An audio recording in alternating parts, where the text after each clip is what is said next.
Good afternoon and welcome to our final virtual session in today's forum on diversity, equity, and inclusion in the workplace. I'm Chris Martin, Dean of the College of Business at Louisiana Tech University.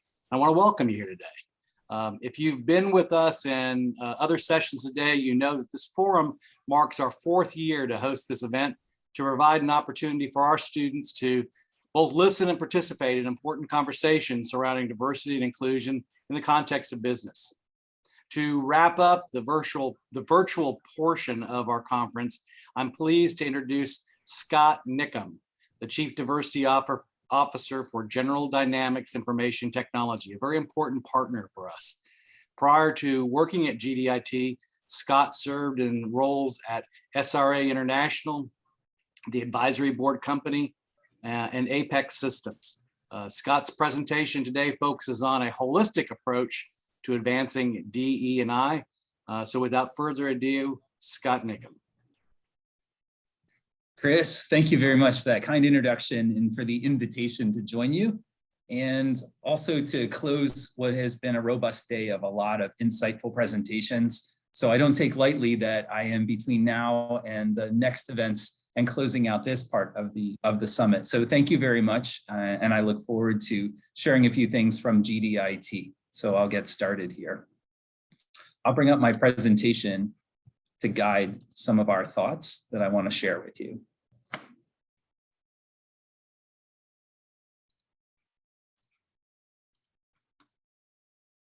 All right. There we go.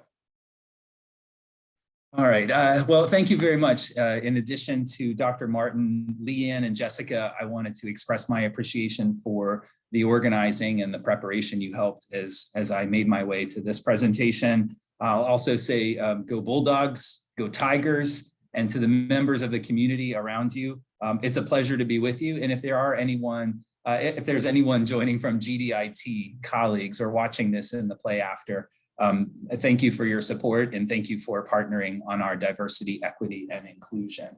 So I'll spend just under a half hour with you and want to share some insights that come from our organization to you. And I understand that I might be speaking to people who are rising through undergraduate experience, your graduate experience, members of other businesses in the community and organizations who all are invested in the success of making our communities and our organizations collectively the most diverse, equitable, and inclusive possible. And we share that with you as a partner to your organizations and in your communities. So as we get started, I hope that I will be able to offer to you something you might take away. I'll close on this, but I hope my thoughts and insights from GDIT that we humbly offer to you about what we've been working on our path is helpful to you from a few perspectives.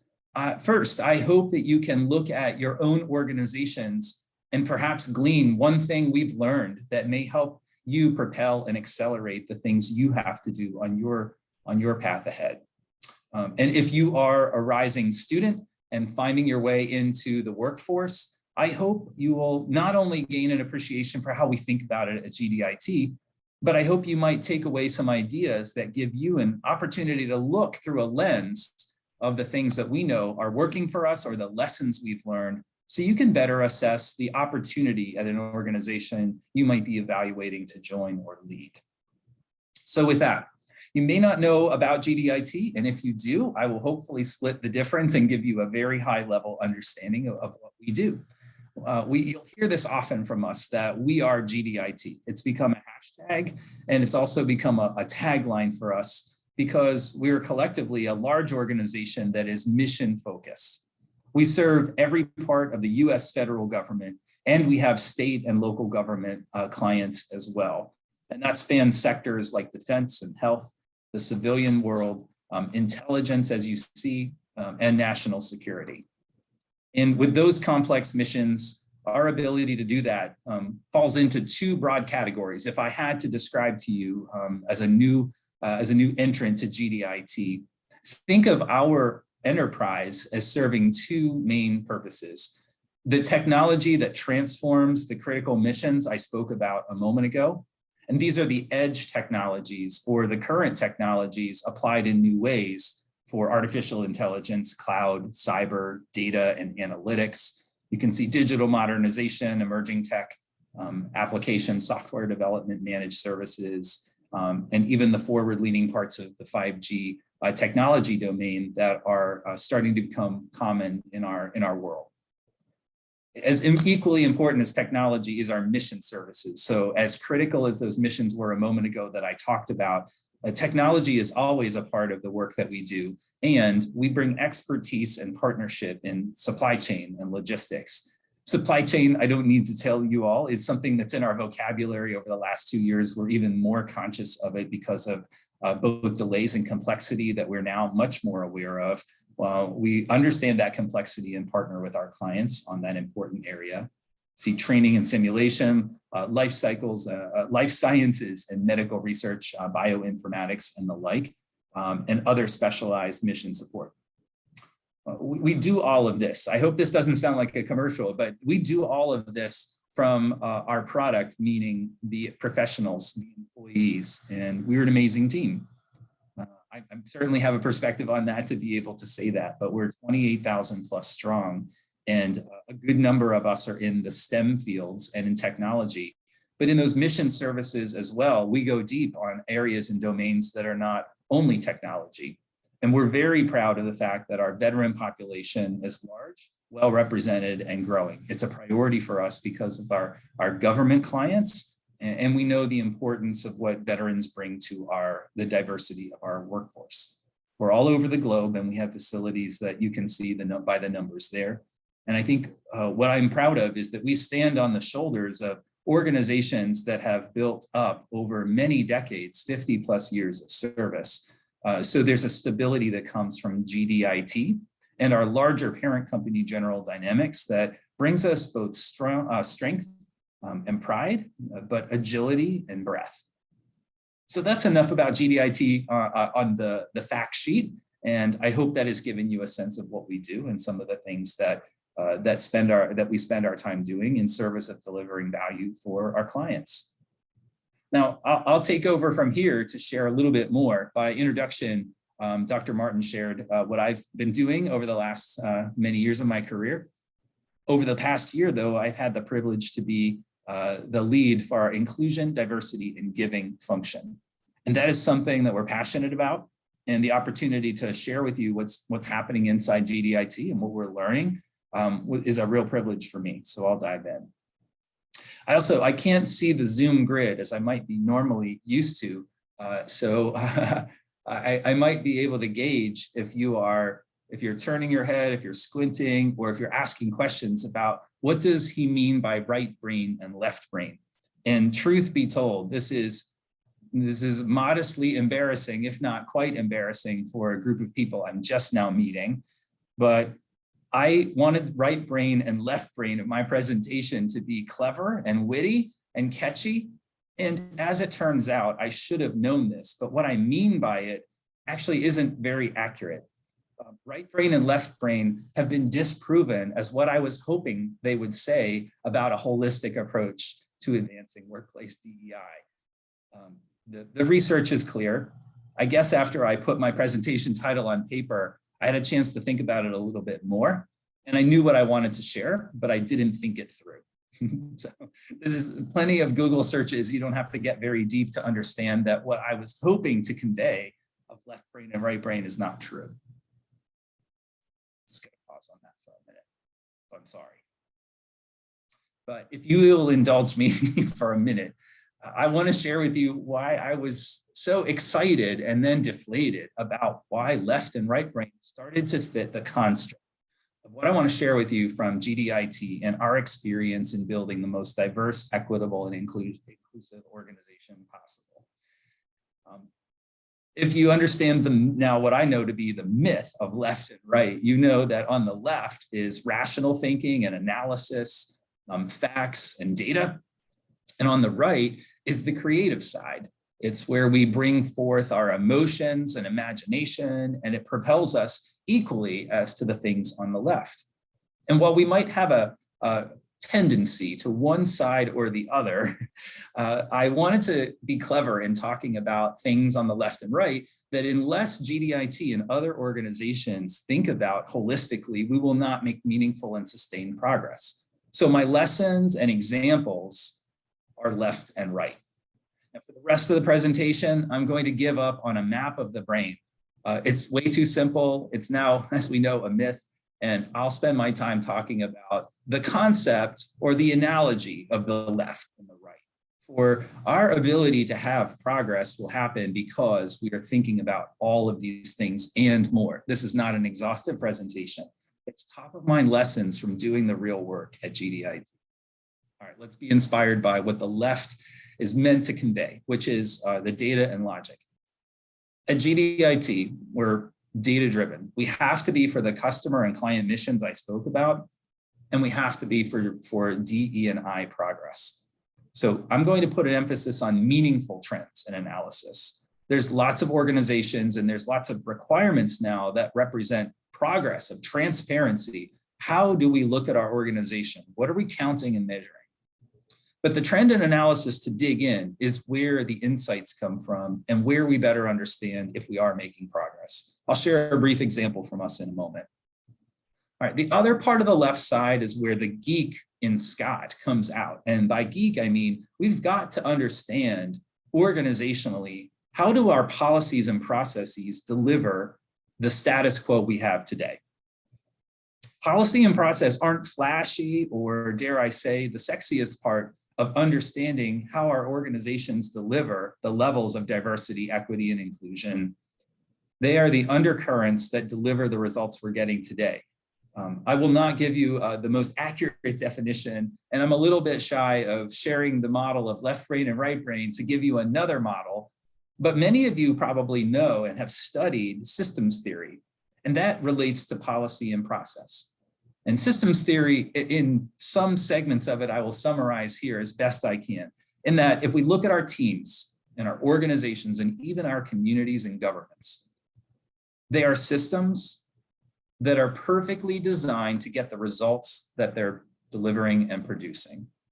So when we often try to diagnose why we're not getting the results we want, we say the system is broken. Systems theory would tell us that the system is working as designed to get the results we want. We've got to change the systemic factors if we want different results. And that's the same for DEI inside workplaces, and it's the same at GDIT. Brief example, I won't go deep on this, but I'll share. Just earlier today, I was working with one of our employee resource groups that is focused on launching a mentoring program, a mentorship program, and they're matching and they're trying to understand of the available pool of mentors who have volunteered and the mentees, we'll call them, the up and coming leaders of GDIT who are requesting mentorship. They said, we have a mismatch. We can't put everyone through a mentor experience right now. How do we choose? And the very process of how we would choose people to have access to mentorship is a policy and process question that will have an implication on equity and our diversity and inclusion overall with who has access to that. We're working through it, and we're going to make sure everyone who wants a mentor at GDIT is going to have a meaningful mentor experience. But how we launch it and who has access to that in phases is going to be an important question for us. We don't have a playbook to take off the shelf and say, do this and then this, but we've got to be mindful of potential harm that we can cause through the process of choosing how mentors are matched with mentees. The third one on the left, driving mission and business impact. I am responsible to our senior leadership as a member of GDIT's extended executive team to make sure that what we're doing for diversity, equity, and inclusion is not only the right thing to do because it's right for our communities and it strengthens us, it has to drive mission and business impact for GDIT.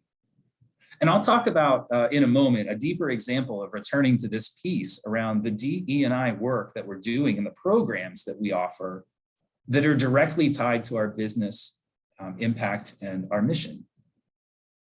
All right, so I've taken care of the left side of the slide. I won't call it the left side of the brain, but the left side of the slide. The right side, three things here I'll explore with you in our remaining time. First is, we're working on building the mindset of leaders and as team members operating in the organization of GDIT. And I've learned over the last year that we can underestimate the daily patterns of our work that are having impacts on our inclusivity on our teams. And quite simply, the example is about if I'm leading a task and I have 10 people on my team, and I know a few of the people a little bit better, I have formed trust that the tasks I give that person can be completed and followed through on. Now, if I don't know others on the team as well, it's my obligation and it's the accountability to be inclusive to start building relationships with everyone on my team to understand strengths and weaknesses and be able to stretch and give assignments, opportunities, and growth to everyone on my team. And it may feel like we are taking the shortest path because there's a deadline, and that's a practical reality. But the daily patterns of our work over time have the biggest impact on our ability to harness diversity on our team, understand where it lives, bring it into the work and bring it to life. And the decisions we might short circuit for convenience can get in the way of our ability to be inclusive. So the mindset level is the place we've got to work on to build the patterns that are more inclusive, that lean into diversity and put it to work. A couple of the other that I'll bring to life in an example is about establishing our language or the organization's language. One that I'll share with you is taken from a page of GDIT's messages about diversity, equity, and inclusion. And I'm going to offer what we're not saying as much and what we're saying more reasonably and more frequently, not because the other way to say it is wrong, but it doesn't capture our language of what we're doing on our work and our path.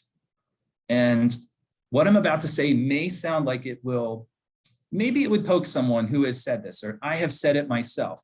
It is not judgment, but we often say this work can take time and it's a journey. Yes, and journey to us at GDIT implies a little less accountability than we would like. Because sometimes a journey can convey to someone, let's see where this takes us. It's going to take some time. And a journey, what if we got off course a little bit? Well, we'll get back on the path. And listen, we understand, like many organizations and your organizations, some of the work for DE&I does take time. But we're talking about something different at GDIT. We're calling it a sustained pursuit. Because we're in control, we retain our agency over the sustained pursuit in what we talk about by saying we're purposeful, we're intentional, we're taking this step, then we take this step. If we land a foundation here, we can be here. Now, journey is going to describe some of that, and that's not a bad word. It's not a weak word, but it doesn't convey the language that we have. So I would say whether you lead a team or an organization or a community group, establish a language about what is the flavor of your pursuit, your goal. There's lots of publications that are talking about diversity, equity, and inclusion now.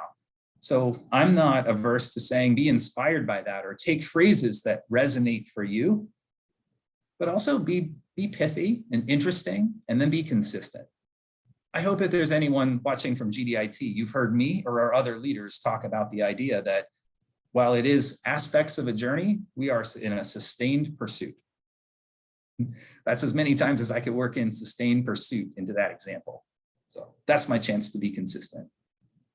And last on the right, because it's about our imagination, our intuition, and sometimes the things that start from within us instead and compared to the things on the left, we have to use stories and scenarios that make it real. And we had one experience over the last year that I can share with you that was instructive about how we use the scenario to drive the point that our leadership and our culture will be shaped by our mindsets, our language, and our intentional pursuit of diversity, equity, and inclusion. But let me spend some time working around the left and the right. I'm going to start on the right.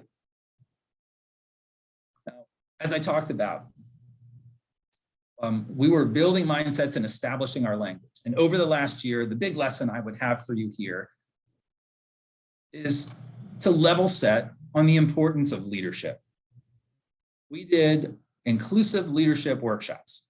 Now, I heard a lot of people in our organization who said, I'm not sure what we're going to be talking about. I hope it's not a 90-minute lecture about diversity, equity, inclusion. I hope it's not training. Now, training has its place and development opportunities can be quite valuable. But with DEI and training, we can find ourselves down a path we didn't mean to go all the time when we're talking about abstract ideas or high-minded ideals of how we can be more diverse, equitable, and inclusive. We took a different path.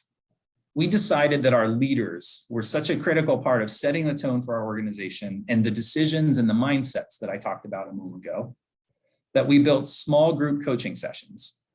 And in under 8 months last year, it was an unnatural feat for a large distributed organization.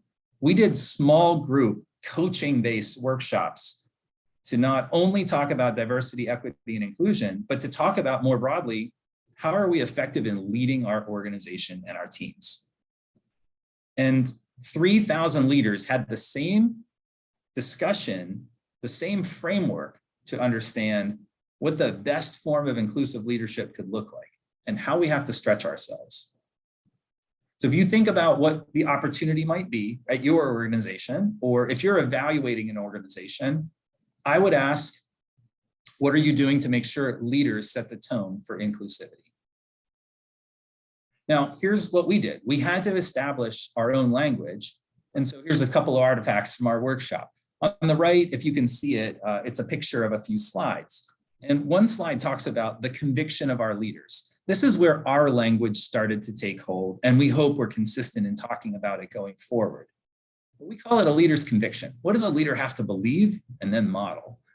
And that is that leadership is personal. We start with our own introspection about the impact we want to have, how we want to show up in our teams and the organization. We also added the concept of leaders being change agents. If leaders don't go first as change agents, how can we expect the organization and broader communities to follow? And then you'll see, here we are, leaders commit to a sustained pursuit. So we developed our leadership belief and mantra, and we're sticking with that. The consistency is really important around our language. Words do matter. Let me share an example of what we did in the workshop that reinforces the idea that we can use stories and scenarios.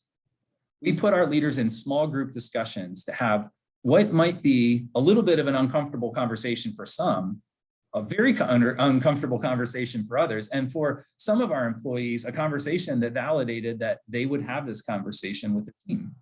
Here's the scenario. I'm giving you, pulled from our workshop, the real scenario, because I think it's important for you to understand the level of granularity and the lessons that came. And it's here. I'll read it to you briefly. It's 3 bullet points. You're a manager or leader on a team and you're watching this scenario unfold. And we're asking our workshop leader attendees to say, what could or would you do?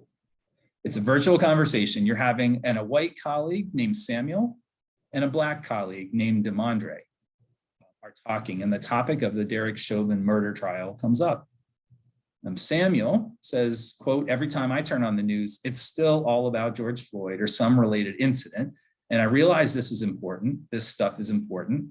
But hearing the details are incredibly upsetting. And plus, I have young kids at home. I don't want them seeing this kind of thing 24/7, end quote.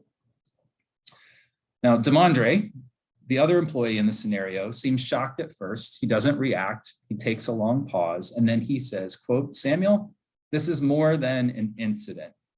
And if we don't continue to learn and talk about it, then shame on us all, end quote. Now, this is the beginning of a conversation, and this is a scenario, but leaders at GDIT, over 3,000, had a deeper discussion about what is the role of the leader, the third person in this conversation, at navigating this. For some of our employees, it was new, saying, we shouldn't talk about this at work. I was told that we stay on work only. For other employees, they said, these are 2 employees who I need to make sure they're supported, seen, and heard, and I need to maintain respect on our team because the team culture is about respect and listening to different perspectives. And my job isn't to take a side or get everyone to agree or even to resolve this because we might have other meetings or work to do that's right after this conversation begins to unfold. We did coaching sessions to understand what were the implications of making one decision or another. While we can't say there's one perfect answer, it's starting to get our leaders to think about, what do I do? What's the inclusive leadership moment that I might find or that I can lean into? I will say, this is a lesson for us. We didn't want to go light. We didn't want it to be fluffy. And this was a hard scenario for many of our leaders. But it's opening the discussion we need, which is to say, how do we ensure everyone is seen and heard in safe spaces to be able to deliver their best work they can? And it's not only about race. There's other factors of our differences that when they're seen and heard and respected, we can be contributing members and feel connected to one another. All right. I want to make sure we're landing this plane on time. I'll round out with something from the left side. And here's some lessons we're learning, not only about being data-driven, but driving mission and business impact. Let me start here. I'm giving you a bit of a notional chart. It's pulled from some of our reporting and analysis. And so I pulled the numbers out because it's hard to share context briefly here. And some of this information we're using to drive some of our programs. So I won't share all of the numbers here, but suffice it to say, I have some lessons on the right I want to make sure I hit as I share with you the reason data analysis is critical. One is we can find ourselves as an organization and we've been evolving. We're not perfect. We're on our sustained pursuit. But it's not enough to count our demographics of how we look today. It's important because those are indicators of how we're doing and how we look. Representation matters. And is our representation at all the levels that are as inclusive and diverse as we want? They are not. That's the work. We're honest about it. And I'd ask you to ask organizations when you're evaluating them or when you're working with them, what are the positives? What are the constructives? What are the things that are hard for you? GDIT is working on our sustained pursuit to make diversity, representational diversity at our senior ranks higher. And these lines, if I gave you the detailed briefing on the chart, would show us that the pipeline, the middle of our organization is where trend lines of underrepresented and minority talent are not making its way progressively to the senior ranks of the organization. If we just studied data points and overall trends, we wouldn't understand. But this box represents the metaphor or analogy, if you will, of digging in to clarify what are the patterns of the organization where people are promoted, where key decisions are made, and what are the results from that? And the lesson for us is that leading and lagging indicators matter. Measuring our numbers is a lagging indicator. The leading indicators are things like time enrolled, rotational assignments, progression in education and certifications once inside GDIT. And we can control the leading indicators a lot better than the lagging indicators, which are reactionary. So we're studying our data in granular ways under the microscope, and we're not just putting our numbers into a pretty chart. Now, this has led us to understand that we have an opportunity in the middle of the organization where leaders start to build their leadership chops and their opportunity and exposure to move up in the organization. So I'm going to end on this, and that is the programs that we're working on right now. I'll share what we're not doing to develop leaders as they ascend through leadership to be more diverse at the top of the organization. We're not separating minorities out to do specific cohorts of underrepresented groups. That was initially not a popular decision, but here's what we're not doing. We're not going to coach underrepresented employee populations on how to succeed against the odds. We want every employee to have the skills to be autonomous and grow and find new stretches and challenges. But the sit and get training of what it's like to be the only person who looks like you, there may be resources we can offer those groups of people at GDIT. And as a white man, I don't always understand what it's like to be a person who's in the room who only looks like you might identify with. What we are doing, though, is different, and it's the business relevance. So we're building diverse cohorts, people with the maximum mix of backgrounds and perspectives. And we're ensuring that those cohorts are given a business challenge, a real business challenge from our executive team and our current strategy. And they're going to work on it in an intensive 3-month program. They're going to develop solutions and engage with our executive team. They're going to learn on the fly at the speed of business in diverse teams. Diverse teams produce better results. We're walking the talk and proving it. And out of this, we'll create pools of equipped leaders who we have confidence in to move more quickly through the organization. This is our approach. And the lesson comes from thinking about, are we looking about how to separate out diverse populations of our employees and treating them with different skill sets? No, it's about making sure everyone has the opportunity to succeed. We still see the barriers for underrepresented groups, and we will coach, support, and mentor, but we will tie the diversity of our organization to attack the hardest problems in our company. So I offer the takeaway here that I hope it's not only a bit of a commercial for GDIT about what we're doing, but I hope you'll be able to take these starting 6 points. Maybe they can be applied to a group you're currently a member of, a team, or your organization. Or I also hope that you can look at an organization and ask questions. What are you doing? What's your philosophy? What's your approach? And these might be the lenses that help you unlock the potential that you can bring your leadership to and figure out where you could belong.